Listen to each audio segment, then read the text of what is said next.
Iran America વચ્ચે સોમવારે વાતચીત થશે, યુદ્ધ વિરામ લંબાવી શકાય, યુદ્ધ પૂર્ણ થઈ શકે, આ બધી જ શક્યતાઓ પર હવે પાણી ફરી ગયું છે. જાણકારી એવી છે કે ઈરાને અમેરિકા સાથે બીજા રાઉન્ડની વાતચીતનો ઇનકાર કરી દીધો છે. ઈરાને હોર્મુઝના નાકાબંધીને યુદ્ધ વિરામનું ઉલ્લંઘન ગણાવ્યું છે. ઈરાને જણાવ્યું કે તેણે અમેરિકાના લશ્કરી નાકાબંધી પર ગુસ્સાને કારણે વાટાઘાટોનો ઇનકાર કર્યો છે. જ્યારે અમેરિકા નાકાબંધી હટાવશે ત્યારબાદ જ વાટાઘાટનો રાઉન્ડ શરૂ થઈ શકશે. ઓમાનની ખાડીમાં અમેરિકા અને ઈરાન વચ્ચે તણાવ વધી રહ્યો છે. અમેરિકી નેવીના યુદ્ધ જહાજ યુએસએસ સ્પ્રુઅન્સ દ્વારા ઈરાનના કાર્ગો જહાજ ટુસ્કાને ઇન્ટરસેપ્ટ કરવામાં આવ્યું. માહિતી એવી પણ છે કે અમેરિકી સેનાએ જહાજને રોકવા માટે અનેક રાઉન્ડ ફાયરિંગ કર્યું, જેમાં અવાજો સામે આવેલા વિડીયોમાં જોવા મળતા હતા.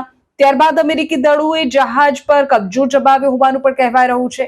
આ ઘટનાના કારણે ઓમાનની ખાડી વિસ્તારમાં અત્યારે વધુ તણાવ છે. બંને દેશો વચ્ચેની સ્થિતિ વધુ ગંભીર થઈ ગઈ છે.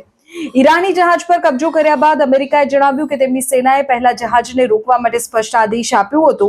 અમેરિકી નેવીના યુદ્ધ જહાજ યુએસએસ સ્પ્રુઅન્સ દ્વારા આપવામાં આવેલી ચેતવણી છતાં જહાજના ચાલક દળે તેને અવગણ્યું. ત્યારબાદ પરિસ્થિતિને ધ્યાનમાં રાખીને અમેરિકી સેનાએ કાર્યવાહી કરી જહાજને નિશાન બનાવી હુમલો કરાયો.